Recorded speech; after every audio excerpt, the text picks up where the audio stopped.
नमस्कार मित्रों, सूचना की दुनिया में आपका स्वागत है। मैं सुभाष चंद्र सिंह, राज्य सूचना आयुक्त उत्तर प्रदेश। इस बार का वीडियो अनोखा वीडियो है। आरटीआई को हमने सवाल और जवाब के माध्यम से समझने और समझाने का प्रयास किया है। कुशीनगर में जन सूचना अधिकारियों से मैंने खुले सत्र में जिज्ञासा समाधान के माध्यम से सवालों के लिए आमंत्रित किया था। उन्होंने खूब सवाल किए और हमने बेहतर तरीके से जितना हो सकता है हमने उनका स्पष्टता से जवाब दिया। हालांकि कई जन सूचना अधिकारियों के सवाल बहुत स्पष्ट नहीं थे, उनकी आवाज़ ठीक से सुनाई नहीं दे रही है, लेकिन हमने अपने जवाब के माध्यम से उसको बहुत स्पष्ट तरीके से कहा। यह वीडियो आप देखिए, कमेंट करिए, सब्सक्राइब करिए और शेयर जरूर करिए। आपका बहुत बहुत धन्यवाद, बहुत बहुत आभार। और किसी का कोई सवाल? राजस्व विभाग कलेक्ट्रेट, अपना परिचय दीजिए। राजेश कुमार श्रीवास्तव।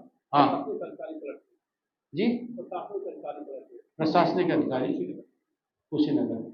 आपके पास जन सूचना अधिकारी के रूप में कोई दायित्व है? हाँ, लेकिन सवाल आप पूछ सकते हैं। हाँ, अच्छा, सूचना मैंने तैयार करा, हाँ, जिस पर ऑब्जेक्शन आया जी, उस ऑब्जेक्शन का मैंने कई जगह खंडन कराने की कोशिश की, लेकिन उसका सही उत्तर नहीं मैं मुसलमान को मैं अच्छा कर रहा हूँ। सूचना का अधिकार 2005 के बाद जो अमेंडमेंट 2015 में हुआ नियमावली में, जी, एक व्यक्ति ने यह मांगा हमारे वहाँ आपदा सेक्शन से कि 2015 से 2023 तक आपदा के किस किस मद में कितना धन आवंटित हुआ और किस किस कार्य को किया गया, उसका नाम पता दे।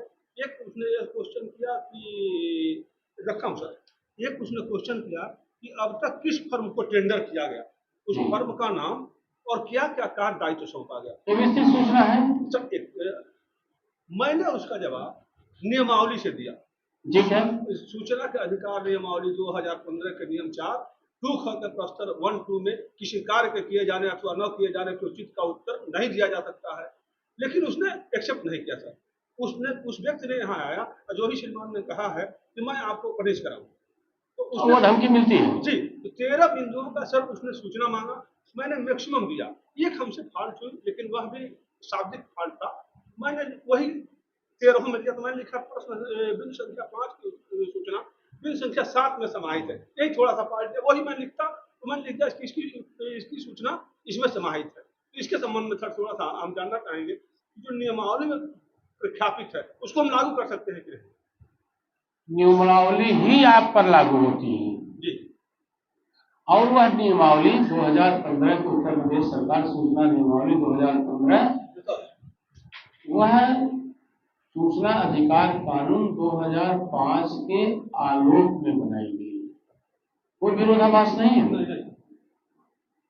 हर राज्य सरकार को केंद्र सरकार ने कहा है, उस एक्ट में ही है कि राज्य सरकारें अपनी नियमावली बना सकती हैं और उस नियमावली के अनुसार वहाँ के सरकारी अधिकारी, कर्मचारी, जन सूचना अधिकारी जवाब देंगे।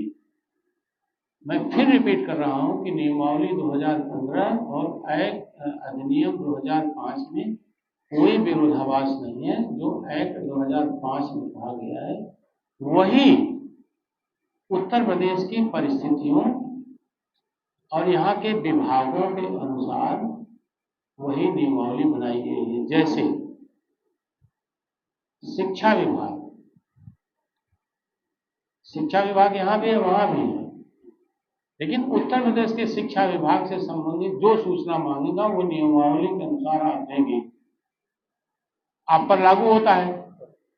एक्ट का भी आप चाहें तो कर सकते हैं, दोनों मैं फिर कह रहा हूँ कोई विरोध ना है। लेकिन अगर केंद्रीय शिक्षा विभाग से कोई सूचना मांगेगा, जैसे केंद्रीय शिक्षा विभाग का कोई इंस्टीट्यूट यहाँ है, केंद्रीय विश्वविद्यालय प्रयाग, मतलब इलाहाबाद विश्वविद्यालय प्रयाग, केंद्रीय विश्वविद्यालय को अम्बेडकर विश्वविद्यालय हमारे यहाँ लखनऊ में है, उससे कोई सूचना मांगेगा वो केंद्रीय सूचना आयोग के पास जाएगा, आपसे नहीं मांग सकता है। तो राज्य सरकार के जो विभाग हैं उनसे संबंधित सूचना ही आपसे वो मांगेंगे। जैसे बैंकें केंद्रीय विभाग, केंद्रीय सूचना, ग्रामीण बैंकों को छोड़ दीजिए, कुछ एक सहकारी बैंक वगैरह छोड़ दीजिए, तो सब केंद्रीय जो है रिजर्व बैंक ऑफ इंडिया से गवर्न होते हैं। इसका मतलब वो केंद्र सरकार केंद्रीय सूचना आयोग से मांगेंगे। लेकिन राज्य सरकार के जो विभाग हैं वो सूचना जो है राज्य सरकार के लोक प्राधिकरणों से पूछा जाएगा और आपको सूचना देना है। नियमावली 2015 का आप स्पष्ट रूप से उपयोग करके उस सूचना को दें। लेकिन जिस सूचना का आपने जवाब दिया है वो विस्तृत सूचना में दिया होगा। अगर 15 से 23 तक अगर कोई सूचना मांग रहा है, इसका मतलब सूचना बनाने में आपको बहुत समय लगेगा। उसमें सूचना का सृजन भी है, सूचना के सृजन, सूचना के कलेक्शन, इनका कोई प्रावधान नहीं है। देखिए, जो चीज हम अपने प्रारंभिक तौर पर जो मैंने उद्बोधन दिया उसमें नहीं कर पाए, देखिए वो चीजें जो है आपके सवाल के जवाब में आ रही हैं। जैसे सूचना के सृजन का कोई प्रावधान नहीं है। जो सूचना आपकी पत्रावली पर जिस रूप में है, जैसी धारित है वैसी उसी रूप में सूचना आपको देना है, प्रमाणित करके, और कुछ नहीं।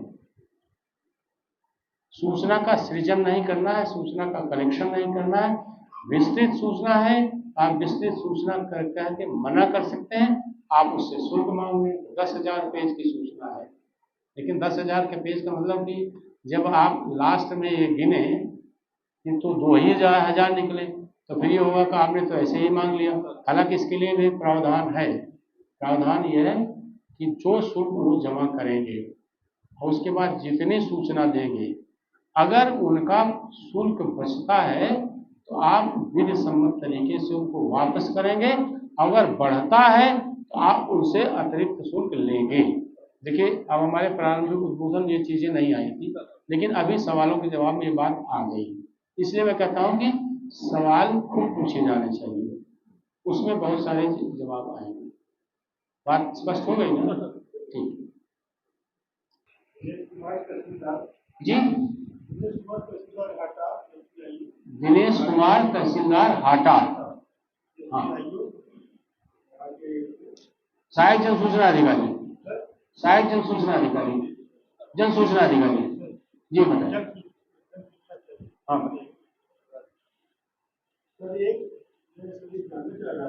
जी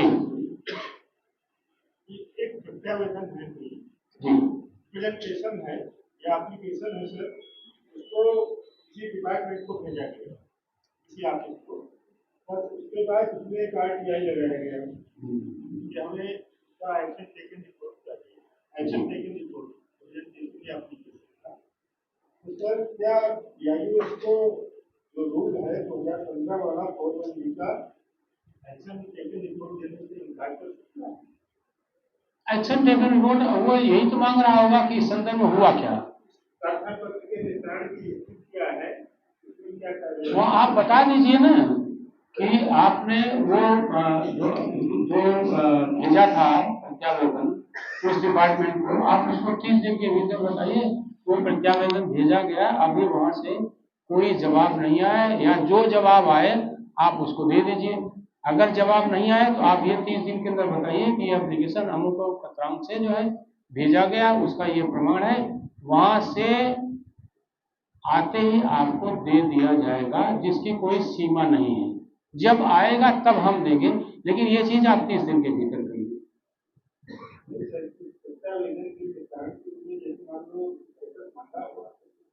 स्टेटस यही है कि हमने प्रत्यावेदन भेजा है और उसका भी उसका निस्तारण नहीं हुआ, और उसमें ये आप ये भी लिख सकते हैं कि आप डायरेक्ट भी मांग सकते हैं, और उसके पत्र को आप उस विभाग को अंतरित कर दीजिए, कहीं किस तरह मांगा गया है, इसमें जो है इसके निस्तारण की स्थिति हमको बताइए ताकि उनको जवाब दे सके।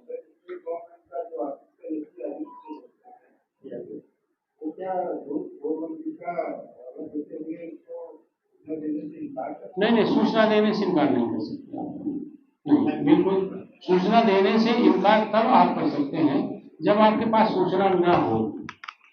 आपके पास कम से कम इतना तो है कि आपने वहां एक प्रत्यावेदन भेजा और उसमें ये बता सकते हैं कि हमारे पास अभी सूचना नहीं है, क्योंकि जो प्रत्यावेदन भेजेंगे उसका जवाब आप चाहेंगे कि नहीं चाहेंगे। अगर आपने जवाब चाहा है तो फिर आपके पास जवाब आएगा, और नहीं आया तो आप बता दीजिए कब जवाब नहीं आया। मना नहीं कर सकते, जो स्थिति है वो आप बता दीजिए। नहीं, एक्शन टेबल अब ये केस टू केस डिफर करता है, तो एक्शन टेबल रिपोर्ट है क्या। अगर विवेचना से संबंधित तो उसमें अलग चीज होगी। अगर कोई जांच रिपोर्ट देनी है तो जांच रिपोर्ट जब आएगी तब आपको दी जाएगी, मना नहीं कर सकते आप कोई धारा 6 इस तरह के हो, आप हमको पढ़ सुना दीजिए तो मैं और स्पष्ट तौर से बता पाऊंगा। कोई धारा 6 है आपके पास? हाँ, एप्लीकेशन अगर हो तो मैं अभी और स्पष्टता से बता पाऊंगा।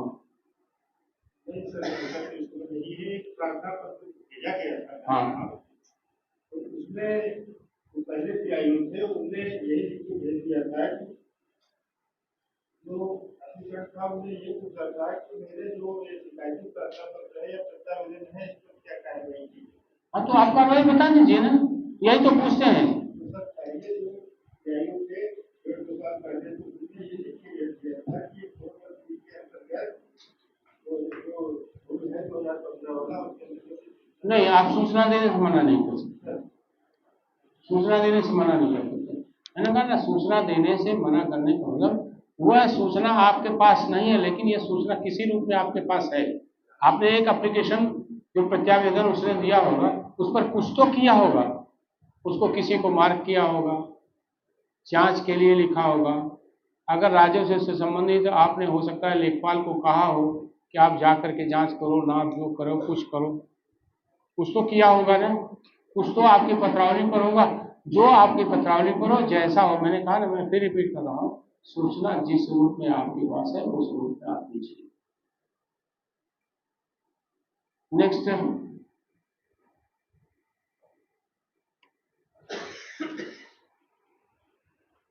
सर मैं ग्राम विकास अधिकारी हूँ, मेरा नाम शंभू यादव है। ग्राम विकास अधिकारी शंभू यादव नाम है। शंभू यादव, कोई बात नहीं।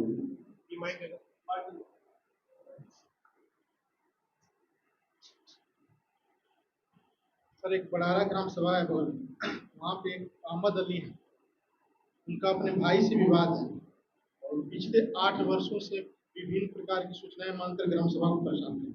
हर बार हम लोग डिस्पोजल कराते हैं और जब हम उनके पास जाते हैं तो कहते हैं कि मेरे भाई से विवाद हल करा दिए, तो हम बखसते हैं। नहीं, अब इसमें आप विवाद हल कराने की जिम्मेदारी आपकी नहीं, सूचना देने की परेशान हम लोग हो रहे हैं सर, विगत 8 वर्षों से हम लोग परेशान। नहीं, तो आप जो है पिछले 4 वर्ष 5 वर्ष में जितनी आरटीआई लगाई है सब आरटीआई एक साथ जुटाइए और जुटा कर आप आदतन आरटीआई मांगते हैं। आपका जो ग्राम अपने भाई से विवाद है इसकी जिम्मेदारी है। समस्या है ग्राम सभा की मांगते हैं, सूचना तो ग्राम सभा की मांगते हैं और लगातार मांगते रहते हैं। 8 वर्षों से हम लोग परेशान रहते हैं। नहीं, तो आप एक बार बैठिए और उनसे सारा चीज समझ लीजिए, वो बताएं कि विवाद है, उनके भाई से बात कर लीजिए विवाद है, तो ये विवाद के निपटारे की जिम्मेदारी हमारी नहीं है। आप इस संदर्भ में जो भी आरटीआई मांगेंगे उसका जवाब देना हमारे लिए संभव नहीं होगा।